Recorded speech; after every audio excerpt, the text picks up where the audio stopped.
जी हाँ, एक और बड़ी खबर, उड़ी में भारत पाकिस्तान के बीच भीषण गोलाबारी।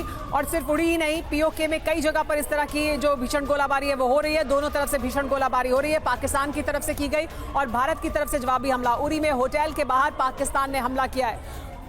तो देखिए, उड़ी में होटल के बाहर भी हमला किया गया है, अलग अलग जगह पर यह हमला किया जा रहा है।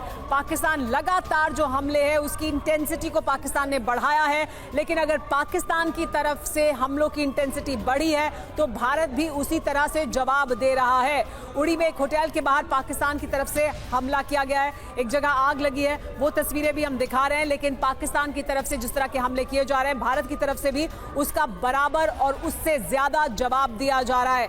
सुमित, देखिए, ये हम लगातार दिखा रहे हैं कि भीषण गोलाबारी हो रही है, पाकिस्तान की तरफ से हो रही है, भारत उसका उससे ज्यादा कठोर जवाब दे रहा है। लेकिन ये जो बदलाव है, ये जो लगातार हम पीओके में देख रहे हैं और कि यहाँ से लगातार ये जो हमला हो रहा है और इसमें जिस तरह के हथियारों का इस्तेमाल हो रहा है वो भी पाकिस्तान ने बदले हैं।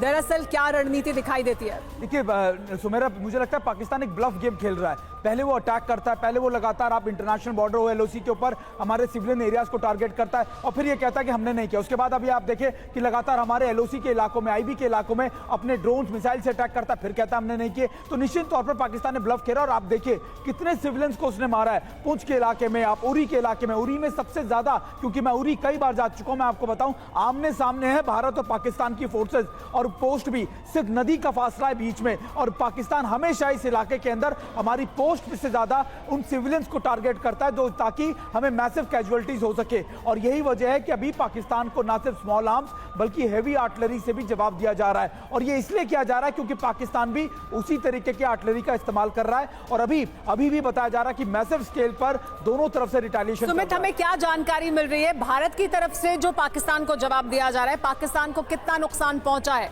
या पाकिस्तान के पोस्ट और उसके आसपास के इलाकों में किस तरह की जो स्थिति है इस वक्त बनी हुई है? देखिए, पाकिस्तान कभी भी वैसे तो अपनी इंफॉर्मेशन बाहर नहीं आने दिया जाता, लेकिन ये जरूर है पाकिस्तान आर्मी के सोल्जर्स रिटेलिएट करके वो फायर कर अपने बंकर्स में छुप जाते हैं, घंटों तक बाहर नहीं निकलते। और अब यही वजह है कि अभी असेसमेंट आना बाकी है कि आखिरकार उनको कितना नुकसान। लेकिन ये है कि भारत ने पहले भी बताया था और अभी भी कि हम उसी तरीके के जवाब पाकिस्तान को देते हैं, बस हम 10 कदम आगे जाके उनको जवाब देते हैं। शायद यही वजह है कि पाकिस्तान की तरफ से अभी और भी। सुमित, रोकेंगे आपको, एक बड़ी खबर बता देते हैं अपने दर्शकों को। इंडिया गेट और कुतुब मीनार की सुरक्षा को बढ़ा दिया गया है। भारत के जो अहम स्थान है उनकी सुरक्षा को बढ़ाया गया है। लाल किला और ताजमहल की सुरक्षा को बढ़ाया गया है। तो सभी जगह ये तमाम अहम इमारतें, ऐतिहासिक इमारतें, इनकी सुरक्षा को कड़ा किया गया है, इनकी सुरक्षा को बढ़ाया गया है। और उसी के तहत आप देख रहे थे एहतियातन किस तरह से इंडिया गेट को खाली कराया जा रहा था रात के समय। लेकिन इंडिया गेट, कुतुब मीनार, ताजमहल, लाल किला, ये तमाम ऐतिहासिक और अहम इमारतें भारत की, इन सब की सुरक्षा को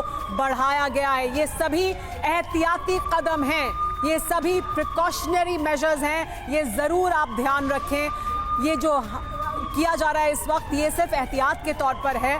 इन तमाम ऐतिहासिक इमारतों की सुरक्षा को बढ़ाया गया है, लाल किला, ताजमहल की सुरक्षा को बढ़ाया गया है।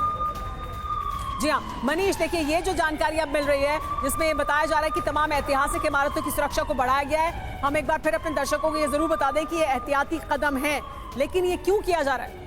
देखिए, ये स्वाभाविक भी है। वैसे भी जब हम ड्रिल कर रहे थे तब भी हमें यही बताया गया था कि जब इस तरह की हालत हो तो आप घर में रहें, जहां पर संवेदनशील इलाका है वहां पर आप बत्ती गुल करके रहे ताकि आप सुरक्षित रहेंगे। और सबसे बड़ी बात है कि सुरक्षा कर्मियों का ध्यान जो है सो उस चुनौती को निपटने में लगे, ना कि उन लोगों पर निपटने में जो इंडिया गेट में अभी आसपास घूम रहे हैं। पहला रीजन तो ये है। दूसरा है कि इंडिया गेट एक बहुत ही सेंसिटिव प्लेस है और ऐसी स्थिति में वहाँ आसपास में कोई भी अप्रिय घटना ना घटे, क्योंकि इस वक्त मौके का फायदा उठाकर कोई भी किसी भी तरह की अप्रिय घटना कर सकता है। इसलिए एहतियात के तौर पर सुरक्षाकर्मी सभी लोगों को कह रहे हैं कि आप अपने घर जाइए, अभी यहाँ से वापस चले जाइए।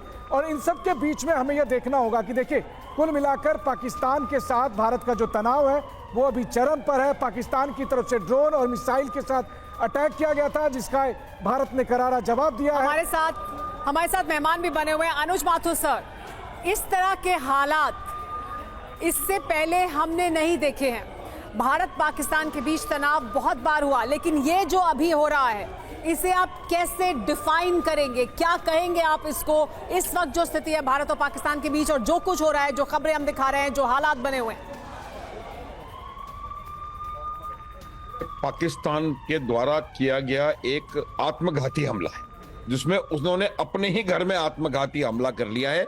ये अब मैं आपको एक बात बताता हूं कि हम बार बार लाइन ऑफ कंट्रोल की बात कर रहे हैं, क्यों वहां पर इतना आर्टिलरी, हैवी आर्टिलरी एक्सचेंज हो रहा है, उसको मैं एक बात समझाने का प्रयास करूंगा। क्योंकि जब भी एंड आएगा इस वॉर का, तो जो भी गेन्स इंटरनेशनल बॉर्डर में होते हैं आगे या पीछे, वो आम तौर पे वापस कर दिए जाते हैं।